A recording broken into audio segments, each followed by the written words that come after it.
photographer from Austin. I'm currently living in Los Angeles.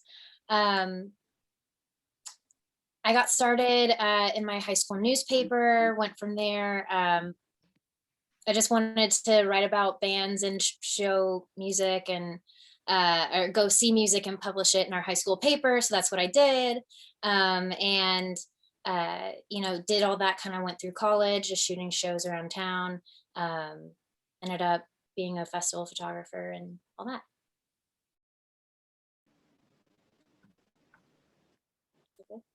I guess I'll go next.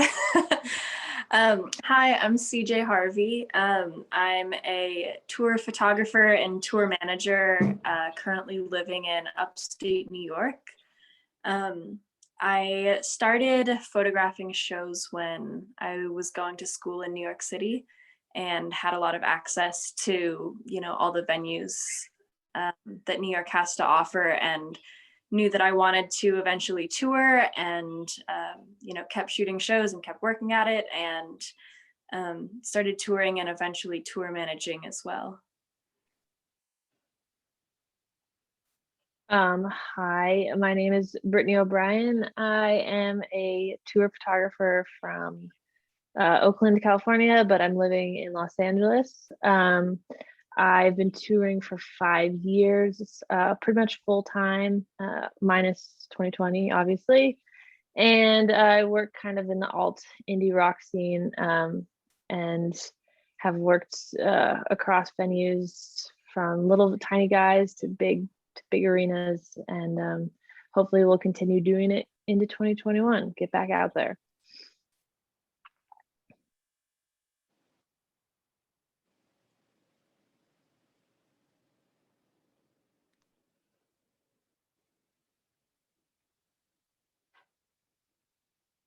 Tiffany, you're muted. We can't hear you. At least I can't hear you. Maybe other people can hear you. There we go. I was muted. It's always the mute. Thank you guys so much for being here. And let's get started with some of the questions. So music photography has become such a saturated market. How do you guys stand out and continue to create work that you're proud of?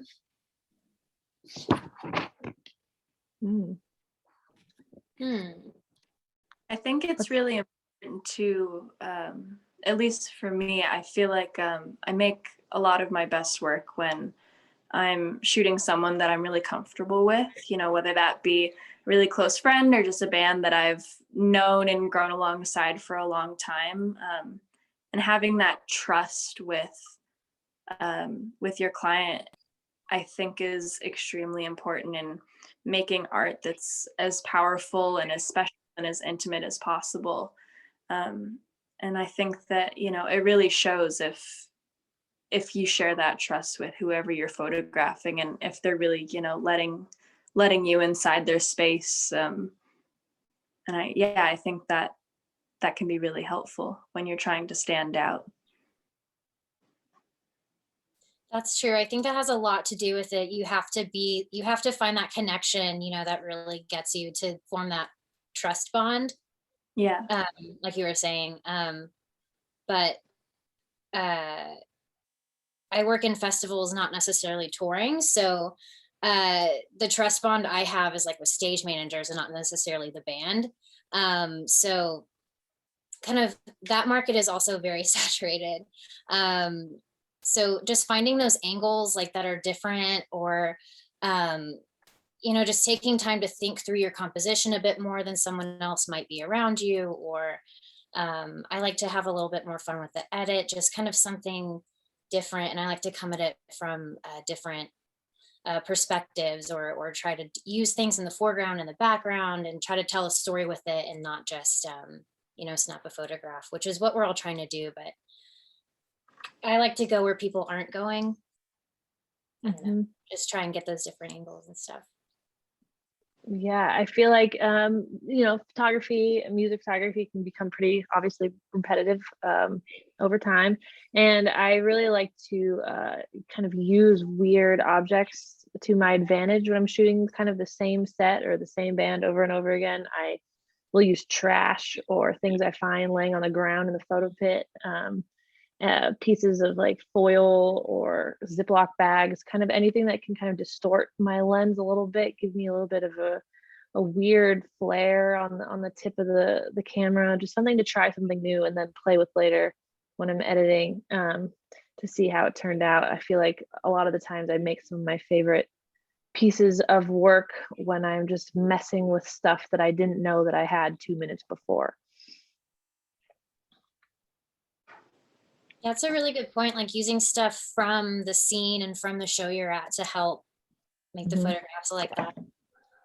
Yeah, I feel like there's no one more resourceful than photographers, like especially like Totally. you're at like a festival or something and you're like, okay, I gotta shoot this portrait, I gotta make it look cool, and the only backdrop you have is like a white plastic tent or something. Like that's when the best photographers really shine, because they're like, okay, but like I have this like cup that I got from the catering thing, and I have like this clothing hanger that I got from their bus, and like together it works somehow, and it sets it apart from all the other portraits being taken in the exact same spot of the exact same people.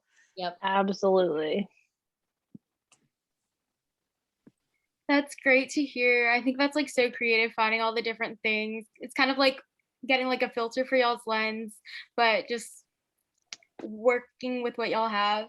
So with the next question, what advice would you guys give to any aspiring music photographers? Man, where to start with that one? I think the best piece of advice that I could give personally is that you have to be willing to take a lot before you're going to feel good about being in music photography. You have to, I guess you have to be willing to kind of put yourself through the ringer, because a path in music photography has there's no real path. Everything is kind of completely unique to that person and how they got there. But the one thing I think that we all have in common is that we had to like really work for it. It didn't get handed to anyone. And so a lot of people that I know that kind of started out with me on the same journey, at some point kind of decided that they no longer wanted to pursue a career in music photography because it was just so much work and sweat and tears to get to the ending goal. So as long as you have the mindset that you're going to go into this, it's not like everything looks on Instagram. It's not all wonderful all the time. I think that a lot of perseverance with that kind of headspace and confidence will go a long way.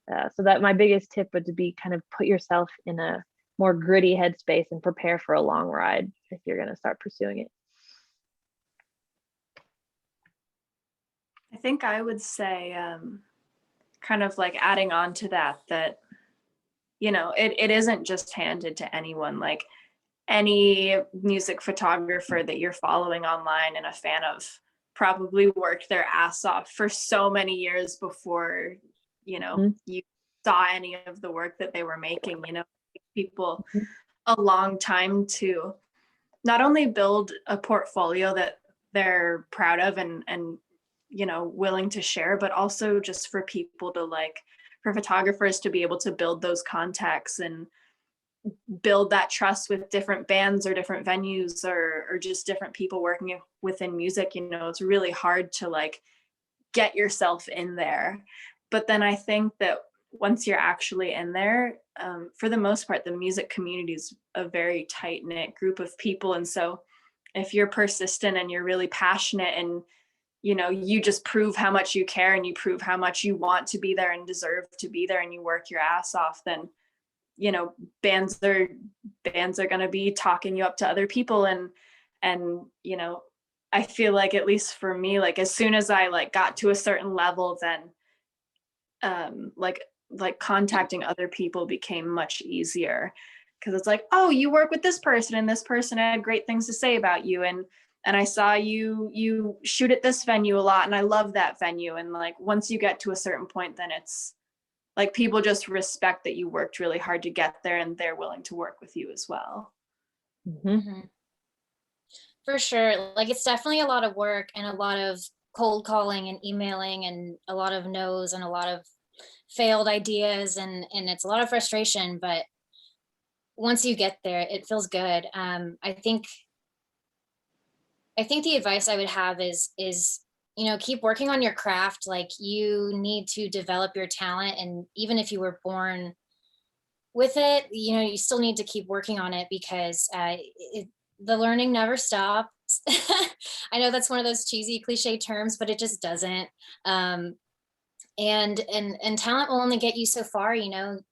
It'll only open the door a little bit, and then your attitude and your willingness to work with people, and your willingness to adapt to any situation, that's what's going to keep your seat at the table.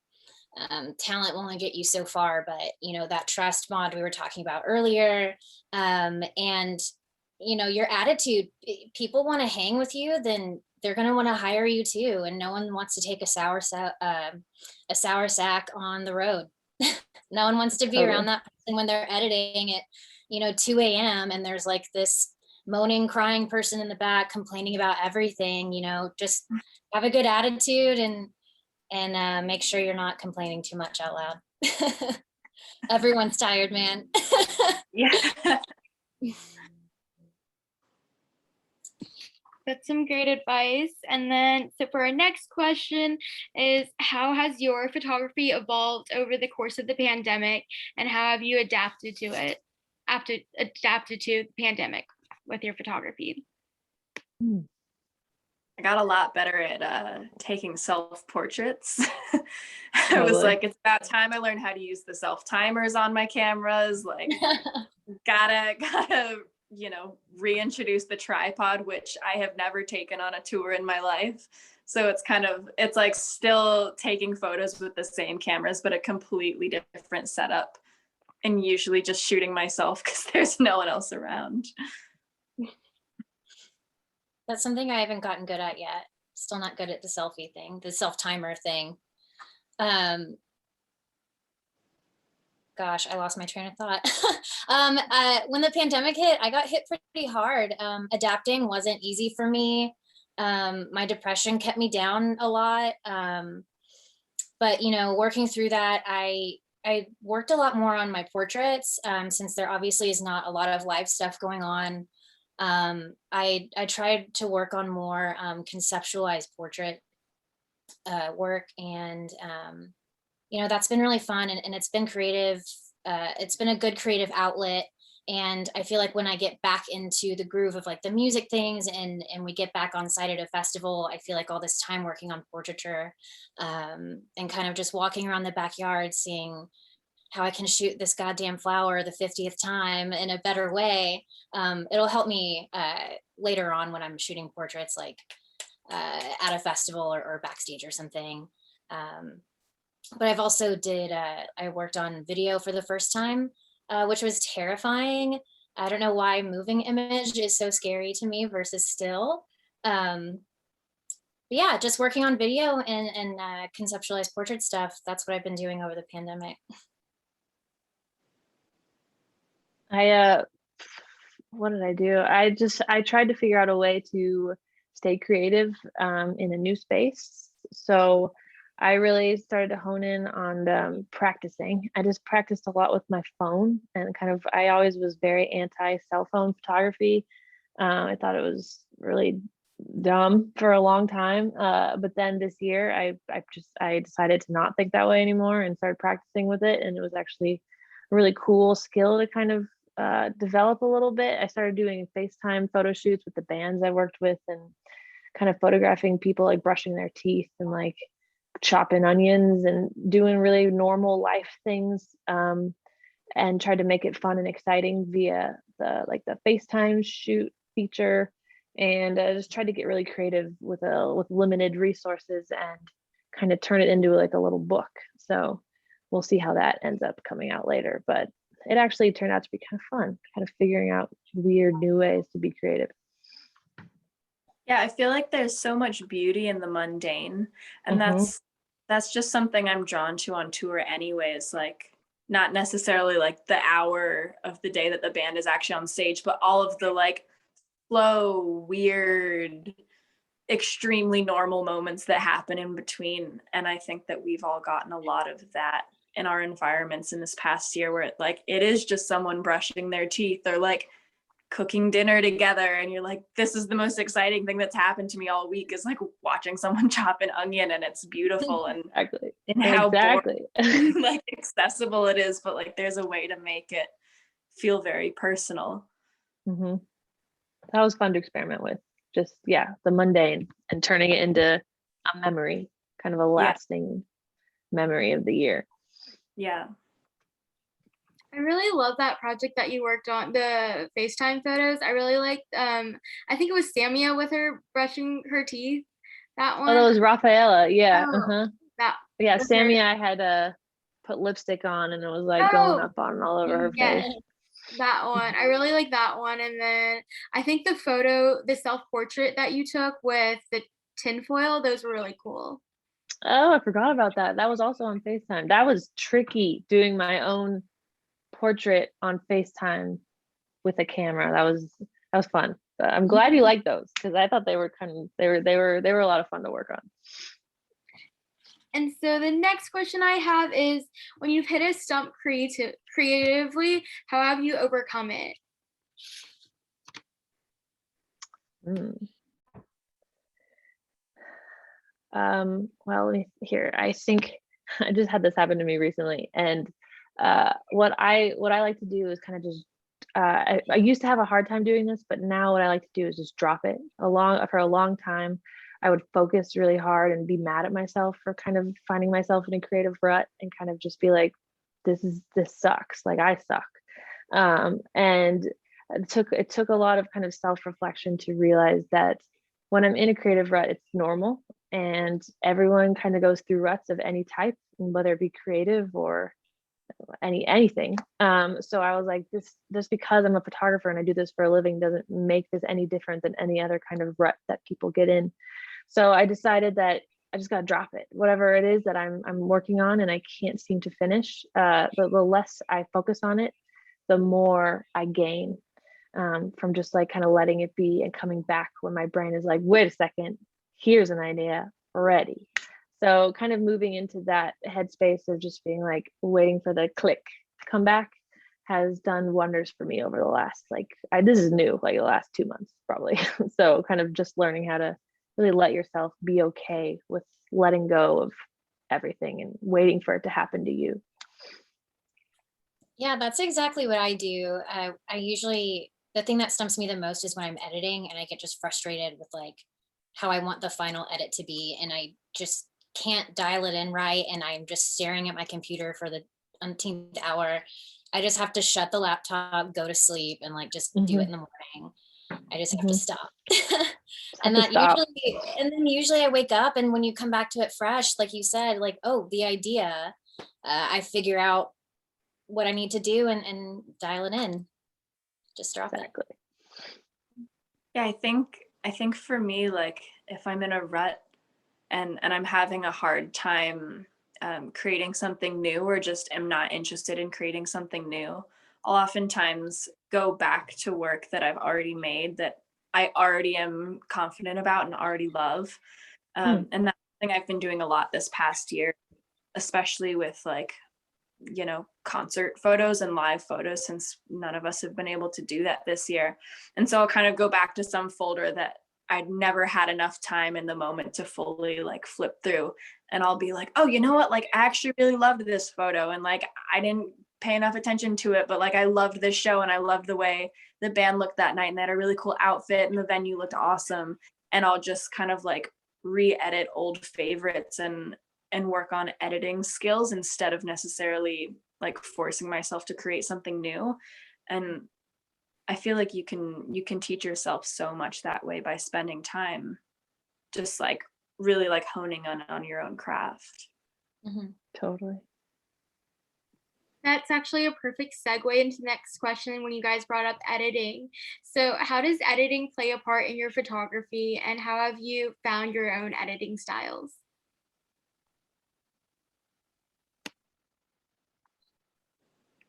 Editing plays a huge part in my photography. I mean, it should play, I don't know, it plays a large part in most people's photography, I feel like.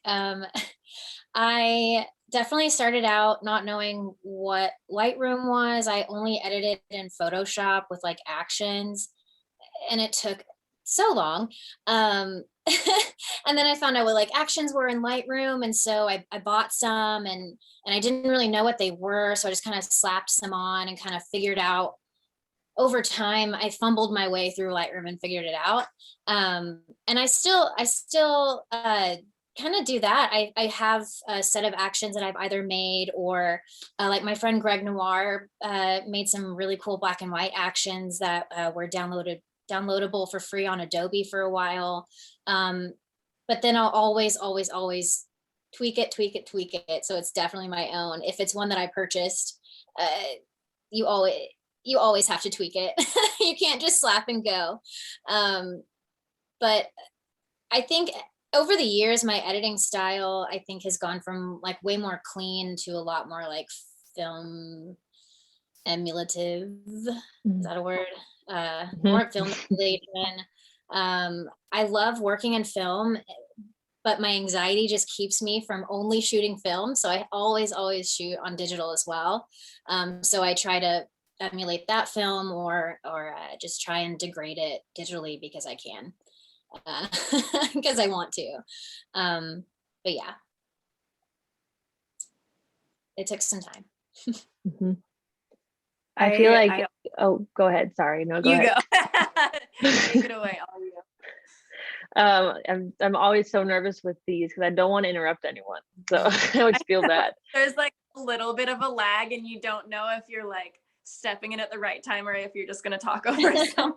Exactly. I was just going to say that it took me forever to figure out how. I think editing, obviously, it plays a big role, like that was said. But it took me a long time to figure out how to find what that was for me. When I first started doing this, I just didn't know. I just would just like lighten things and darken things and call it a day. I didn't understand that there was more levels you could do to editing photos. And over time, I think as you take more photos and you put them in your computer more often and you look at them, you start to just kind of naturally, your brain, how you see an image, you start to just kind of like gradually go back to the same things you keep doing because you like the way that final product looks. So I think most photographers kind of find themselves in some way doing that, where you kind of like, you keep seeing, for me personally, I love blowing out my images. I love getting them really nice and bright and highlighting and using flash in the middle of the day. And the idea of kind of like crispy, contrasty, bright photos. And I kind of found that out just by doing repetitively editing over and over again. So for me, it was a long road to discovering what it is that I like to do in my photography edits, but now it's key to keeping me is like being like, this is my look and I like it. But it definitely took a lot of like just learning as you go for me. Yeah, and I think so much of it is like the more you do it and the more you kind of like figure out how to make an image look the way you want it to, the more you start to actually visualize it when you're actually shooting. Like I know for me, I'll be like, okay, here's the camera settings now, here's how it looks on my screen, but like I know that I'm going to be able to like brighten those shadows, and I know that I'm going to be able to like adjust the highlight color from that light, and I like you figure out what you need to be focusing on to actually get the shot, because you like have that confidence that you're going to be able to like make the rest of the image work as long as you have a certain thing right, like a certain thing in focus or like a certain exposure level correct or something, and then the rest you just kind of like figure out how to visualize and like how to actually make the more you spend time editing. Yeah, I think sorry. I was gonna say, definitely figuring out what I can do with editing has changed how I shoot for sure. Like that's a really good point. Like it's something you don't notice over time, but like, oh yeah, I can totally brighten those shadows. We can move on. You know, like I don't have to keep shooting here. Like I can fix it. Let's go. Yeah, it's like you don't have to be seeing like the final image through your viewfinder. It's like you know that you can trust yourself and know that you're going to be able to get it to look how you want it to look. And like actually pressing the shutter and physically taking the picture is only a small fraction of what it takes to get to the final image. Yeah. I feel like almost anybody can take the same photo, let's say, and that, take that as you will. Not anybody can take the same shot, but it's really your signature, like the finishing touch on that photo. I feel like it not only just obviously makes the photo better, but it really is like your signature on it. If you have that style and you really dial it into what you want, it's, yes, your photography neighbor in the photo pic could have taken almost that same photo, but that's your edit and people will see that and recognize it as your work. And that's something that's really cool if you really dial it into what you really want to represent your work. Totally. Yeah, because how many times have we been in a photo pit of some show and we're crawling over like 50 other photographers, like everyone's like elbowing their way to try to get as close as possible. And everyone's like, I don't know, just surrounding like the same person from like a slightly different angle. And the way that you edit, or even just like the lens that you're using or the camera you're using, like if you're using film versus digital or whatever, like it's primarily just the way that you edit that's going to set your work apart from the other 50 people next to you. Yep. Yeah, I think it's so interesting being able to see each photographer's different editing styles, because I've definitely followed you guys for a little bit and seeing your work, I feel like I can definitely see, like, tell the difference between like an editing style. And it's really interesting seeing like editing each other's photos even, and just like seeing each different photographer's like editing style. And so with our next question, you guys brought up slightly about film and digital photography. I just wanted to hear some of your thoughts about whether you prefer film or digital and some of just your experiences with each. I prefer film forever. Film is like just so incredible, but for me, it's not, it's unfortunately not like a way that I shoot because of just the demands of the people I work with. But if I could only shoot on film, that would be awesome. I have had really great experiences shooting on film with like just kind of, it was kind of taught me early on in photography how to compose because you get less of a chance to get the shots. You have to think a lot about what you're doing. And to me, that was really awesome, really key early on, using a film camera versus not being able to afford a DSLR.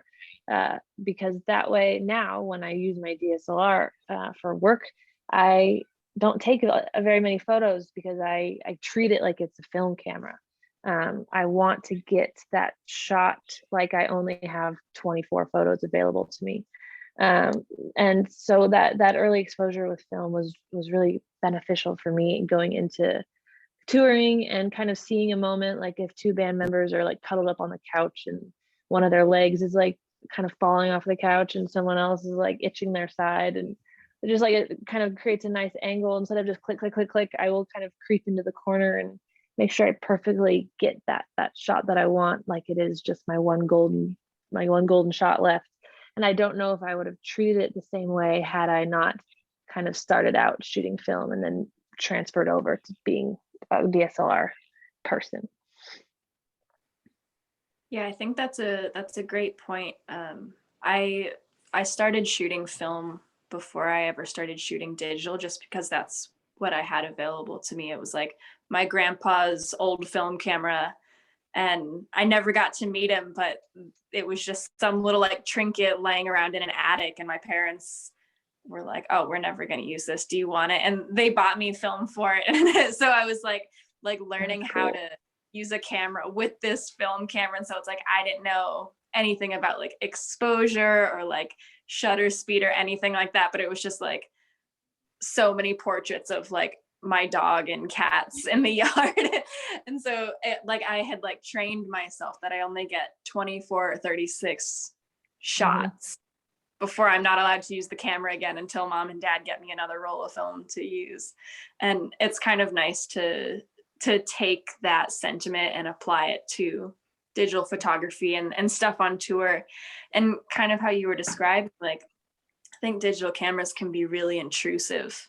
So if it's like you've got the two people cuddled up on the couch and like you really want to photograph the moment, like if you're there with the digital camera firing off 30 frames, then you just kind of like killed the mood and killed the moment. And they're just like, why is that person taking 30 photos of us Exactly. right now? If you just like kind of like sneak into the corner and you like get your settings exactly how you want it, and then you just take like 1 or 2 photos or something, then you haven't really disturbed too much and you can still be that fly on the wall and I think get a lot more candid photos if you're using that mentality. Totally. I love film. I also started off with the film cameras. My dad's Nikon F2 from the 80s.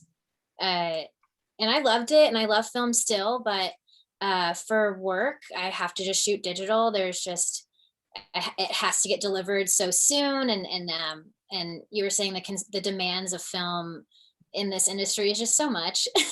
Like, I can't imagine shooting more than one concert on film and not just like being done.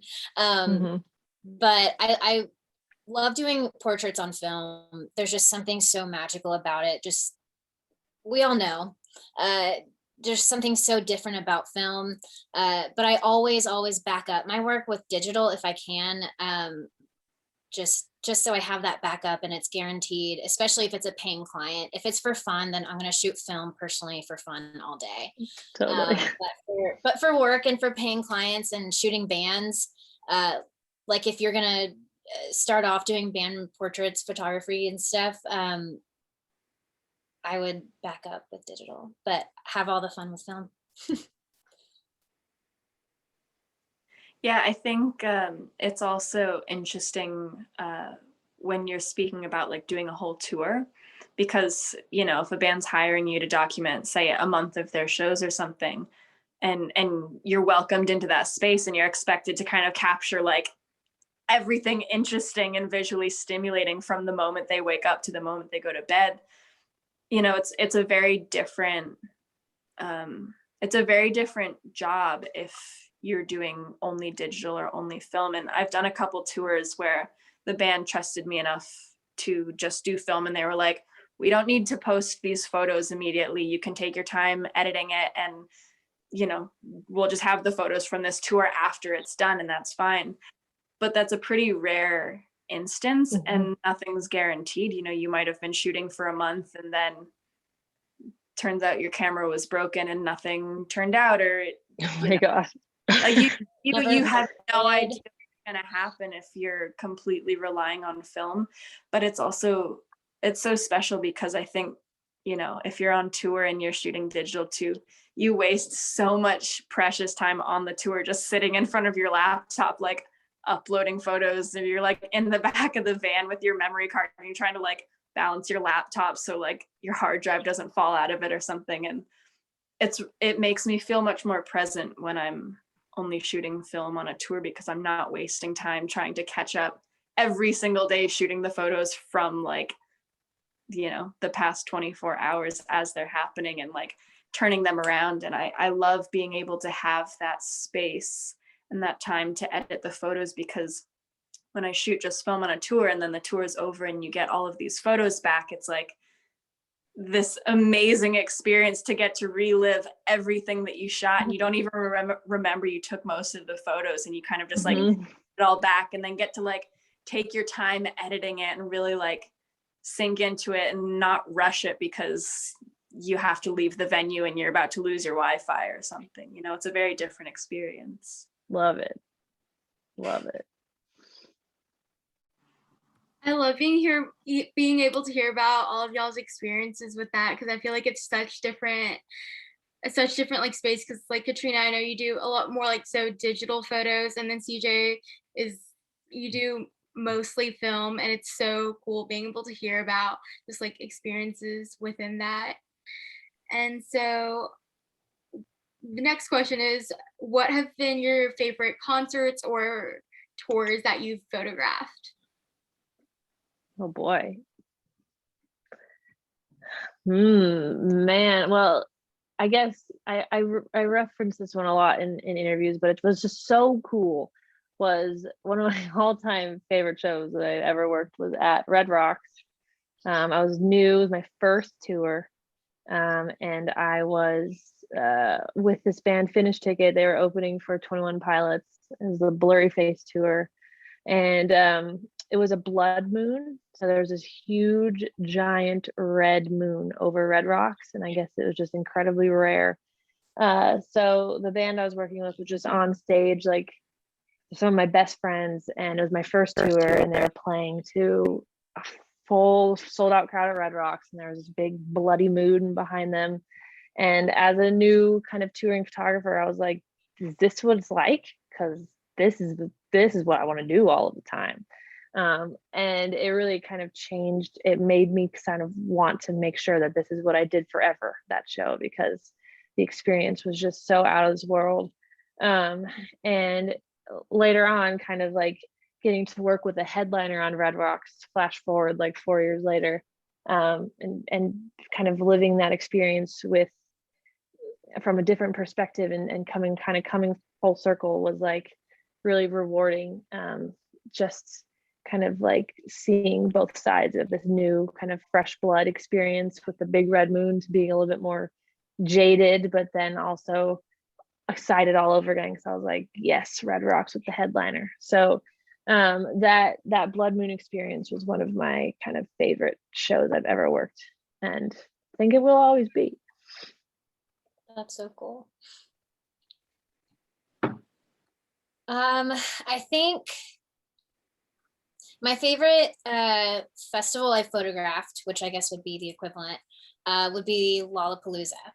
I forgot exactly what year because they all kind of start running together. Sure. But it was one of the years that Red Hot Chili Peppers was headlining, and we have these cherry pickers they have bike rack around them to keep crowd from messing with the cherry pickers. And those big lifts, those forklifts that lift you up, and you see people working in power lines in them. And so we put photographers up there to get those big aerial wide shots of the stage with the fireworks and the crowd that's like intense looking. And so one of my first years shooting Lolla, they put me up in the cherry picker for the headliner set. And it was just one of those moments that just kind of like blows your mind. You're like, holy shit, where am I? What am I doing? Holy shit. And I think that was one of my favorite moments for sure. Yeah.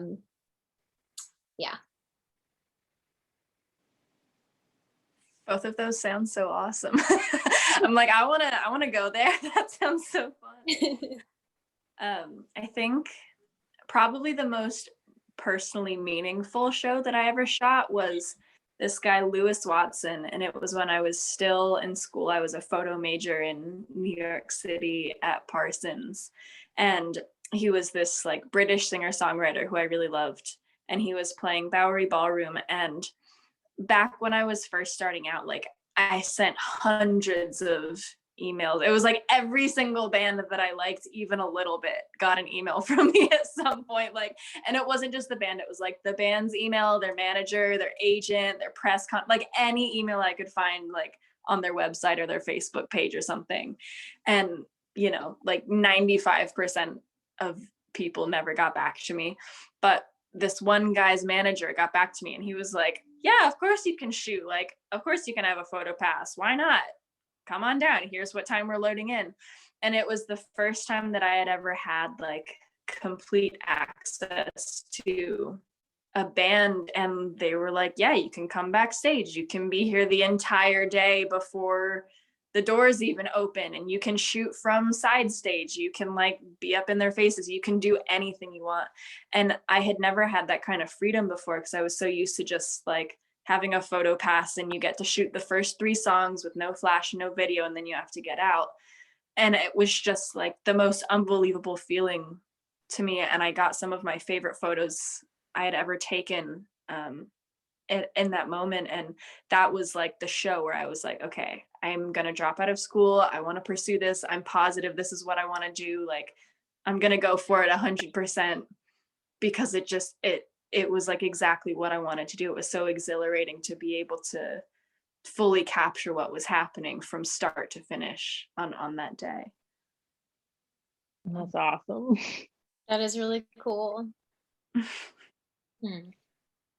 think my favorite personal show I've shot was again at Lollapalooza. My boyfriend plays guitar for a band, and he was playing, and it was just cool to like see that. So I think that was my personal one, but the other one I think professionally, like just getting there was cool. But that sounds fun. Yeah. They should have cherry pickers at every show just for the photography. Yeah. Like you're like, I'm gonna need this much space set aside. I've got a little bit of gear, and then you just get to take like an aerial shot every show. Yeah. So in. It's nice. So I put my into back down and everything. So sweet.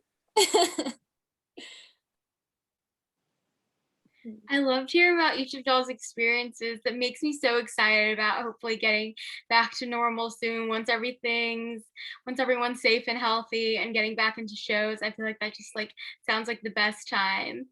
I feel like I also hear so much about Red Rocks. I feel like that's such an iconic venue, and hearing about it sounds so cool. It's like it's a venue that's worth a road trip. You know what I mean? Like if there's a band that's playing there that you love, it's like it's worth a trip too. And the only time I ever went to Red Rocks, it was before I was even a music photographer. I was like 15 or 16 or something, and my family was moving from Virginia to Utah, and Red Rocks is, you know, more or less on that route. Totally. And I convinced my dad, because we had to do the drive back and forth so many times, and it's such a long drive that you like have to break it up somehow. And I was like, okay, Dad, we're gonna go see John Mayer at Red Rocks. And yes. he's like stressed about moving, and I'm like on the internet buying John Mayer Red Rocks tickets. But it really is a special thing. There's no other venue like it. I feel like this is just a question I want to add in. What's one of y'all's favorite, or what's your favorite concert that you just attended? It could be like a show that you've photographed, but any just favorite show that you've ever attended. Oh. Diarrhea Planet was playing the backyard at Barbarella during South by. And if you crowd surfed, you got a shirt that said "Diarrhea is the new fuck." And and it was just so fun because everyone just started running for the stage to stage dive. And I didn't have my camera. I didn't have to worry about a big camera bag or like, holding on to something worth a lot, It was fun just to go and like throw my body around. I miss those guys. I'm ready for the Diarrhea Planet reunion tour. I'm ready for it. I think mine was 17 years old. I waited 10 hours to see Muse. And I got in front row, dead center, Outside Lands Music Festival. I was like center stage, fucking 80,000 people behind me. I was 17. And the bands leading up to Muse was the Arctic Monkeys, the Black Keys, and someone else really rad. Can't remember who right now, but it was just like a perfect day of like bands. And then it led up to, at 17, Muse was my favorite band. And I raged so hard, didn't have a phone, nothing, just was in it. And I caught the singer's pick.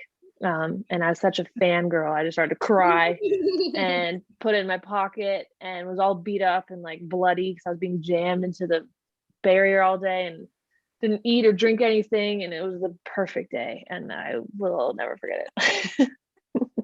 As a teen. Feel like this discussion just goes to show that music photographers are bigger music fans than anyone else. Like music photographers love music so much more than people who actually make music for the most. Totally true. My friend and I, he's in a band and we laugh about that all the time because he's like, you're such like a nerd about music. He's like, you love it more. And same exact thing. Yeah. I think my favorite show that I ever saw was like 2 years ago now, and I was in the middle of tour managing and photographing this one tour where there were just so many technical difficulties. It was like 5 or 6 different rental vehicles because their original bus had like broken down, and we just had to keep renting different things for different pieces of the drives, and it was just very hellish.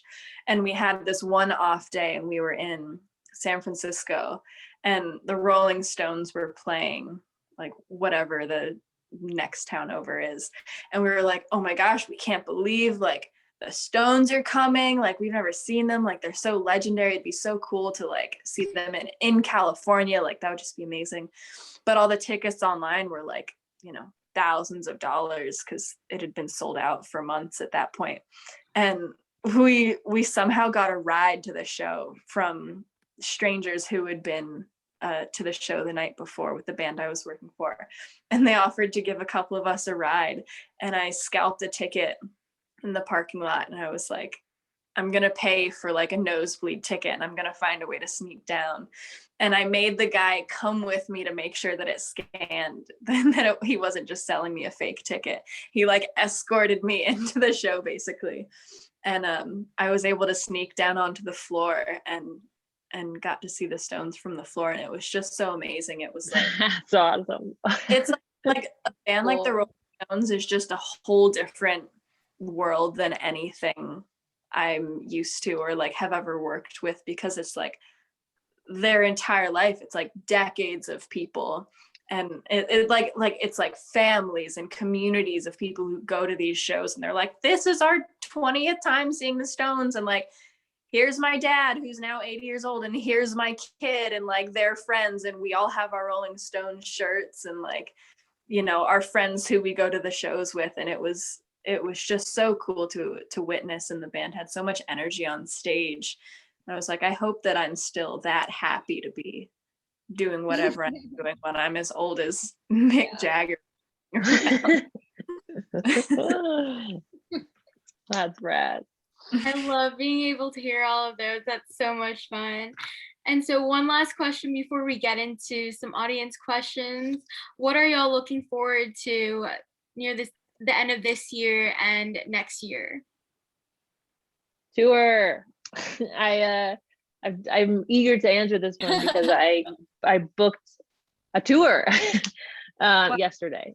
So it's Wow. like it's happening, like it was happening. We're starting to feel some things happening. So knowing that I'm going to be doing some shows in November and December, I mean, I guess fingers crossed still, is pretty rad. And knowing that there are other bands I work with, like working on spring stuff, even though it's far away, it feels at this point it's tangible, and everything up until now has not felt tangible at all. So seeing these kind of silver linings, like Outside Lands being in October, you know, like rebooking, and they're like, we're doing it, is just kind of a really exciting. And then I also have been working on this project all year, focusing on like the crew that behind live music, like us, I guess, and how crew have been coping with no live music gigs. And like I've been going and interviewing people in Nashville and in Minnesota to kind of hear some stories. And I'm going to make an art gallery out of it in the fall. So knowing that like that can actually happen, since there are shows being booked, and that I can actually have a gallery for this project I've been spending my life on, is pretty exciting. So I'm feeling really stoked about the end of 2021 and moving into 22. I'm feeling like we're going to see some normalcy soon, and that feels really awesome. That's so That's really hopeful. Thanks for sharing that. I'm hoping. I'm like, I'm not quite there yet. I'm like, I hope there's shows somewhere. Yeah. Fingers crossed. Yeah, but it's kind of funny. It's like, you know, stuff that's being rebooked for next spring doesn't even seem that far away anymore. Mm-hmm. It's like exactly what you said. Like, it's finally tangible, and you're like, okay, like this is a concrete date. This is an actual tour that's going to happen. I'm going to put this in my calendar, and that's when it's going to be. Yeah. It's the first time we've been able to even have that in over a year now. Mm-hmm. I'm really looking forward to, well, yeah, touring and just shows coming back. Obviously, that's how I made friends in the Austin music scene, was going to shows that I didn't know anyone at, and I just kind of hid behind my camera, and then I'd send bands the pictures, and that's just how I made friends. Like I'd slowly open up out of my shell and kind of talk to other people I'd recognize from other shows. And I just moved to LA from Austin, which is terrifying. Especially in a pandemic. So I'm ready for those venues to open back up so that I can go like meet people again and just kind of do that same thing I did in Austin, because that's how I made friends there, and how I want to meet people and the same, interested in the same music, interested in the same kind of venues and stuff. So I'm excited for the normalcy of local shows. I want to meet so many local bands. I want to go to local showcases, and that's just what I'm ready for. Yes. Hopefully we can all get vaccinated soon if you guys haven't already, and then finally start moving forward with everything. So I see that we have one audience question, and that's tips for getting clear shots when everything is moving around in the dark. And that question is from Joy. Your camera settings. It depends on what camera you have. I think like if your shutter speed isn't fast enough, then your ISO might not be high enough. Like just that might be it, like your camera settings. Anyone else? I'd go for it. I was gonna say, sometimes with whatever camera you have, you just might not be able to get something that's bright enough. But you can always try using a flash, even though venues sometimes hate that. You can try using a flash, and that will add some more light. But I don't know, blurry photos can be kind of cool too. Maybe like push it further in the blurry direction, maybe make the shutter speed really low until you get the image as bright as you want. And like that can be a whole interesting way to pursue your photo as well. Yeah, I feel like I've definitely had that problem too. And I've tried like we're zooming the lens so that it's kind of fun in the photos, but I feel like it's so tough trying to get good photos in the dark. And then Joy, Sorry, go ahead. you can go ahead first. I remember really, really early in my career, there was Free Week in Austin, which is like the first week in January. Bars need to up their sales, so they started doing free shows. And it's at every venue, and in Austin, every venue is almost in walking distance. It's in like the same 4-block radius kind of. But I went to shoot a show there, and I had no idea what I was doing. I asked my friend, I was like, I don't know how to shoot in the dark. And she was just like, up your ISO, lower your shutter speed, and open up your aperture. And so that's what you can try, just like starting from there. Like look at your camera settings. If your lens can go to 1.8 or 2.4 or 2.8, or anything low like that, go as low as you can. Get your ISO up as high as you can. If it has noise in it, noise is dope. If you hate noise, then bring it back down. And just watch your shutter speed, because it has to be fast enough if you want to get rid of your blur, it has to be faster. If you want more blur, it has to be slower. So just play around with it and kind of see what works based on what you have gear wise. Yeah, I think if your heart is set on getting an image that's not blurry, I would try to get it around 1/125th of a second. I wouldn't really go much slower than that. But yeah, if you make your other settings to kind of accommodate like the goal of like 1/125 of a second, that'll get you pretty close. Like it might be like the teeniest bit blurry, but for the most part, that's going to be just fine, especially if you're in a pretty like I don't think it'll do hair flips and stuff, but that's definitely like at least where you should start for sure. 125 is like my golden spot too. It's my favorite number. And our time's about up. Do you guys have anything to add to the conversation before we end it? Mm. No, it's been a lot of fun just hearing about you guys and your stories. So I don't have anything to add. It's been nice listening. Yeah, it's nice to It's just good photographers. to hear all these like different people who come from different backgrounds, and I kind of ended up in the same world, and hearing, because I'm in fest world and festival stuff, and I haven't been on a tour ever. So it's interesting to hear and hear y'all's perspectives on that. Yeah, I think something really important that someone once told me was that, you know, it's okay to ask questions.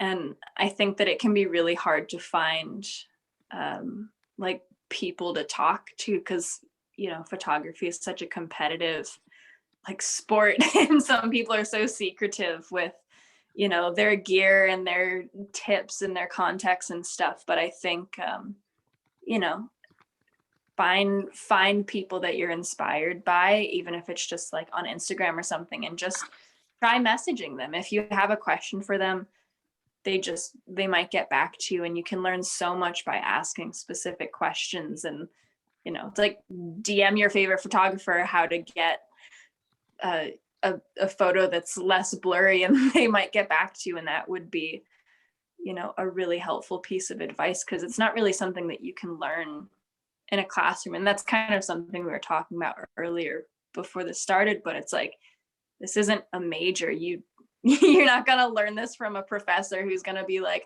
okay, and like, here's a contact for someone in a band, and like now you're in touch with them and you can tour with them. It's like, it's a lot of hard work, but I think, you know, if you really love it and you really care and you're persistent, you know, you can do it. You can get wherever you want to be, and you can shoot any kind of venue you want, any kind of band you want, any kind of size audience you want. Like, you can work your way up to absolutely anything you want if you work hard enough, and if you keep trying. And you can't get discouraged if someone doesn't have a budget, or someone didn't hire you, or someone picked someone else, like whatever. Like, you just have to keep trying. And I think the more that you work within music, the more likely you are to find like the right bands and the right people who you actually click with and want to continue working with and growing with. And that's just, you know, it's a lot of trial and error, but you gotta keep working, you gotta keep trying, and you can get wherever you want to be. I think that was Well a great said. way to end off this Mhm. panel. Thank you guys so much for being here. Thanks for having us. us. Yeah, that was awesome. Really great. Thanks for letting us be here. Yeah. Thanks. It was great talking to you. Bye. Bye. Bye.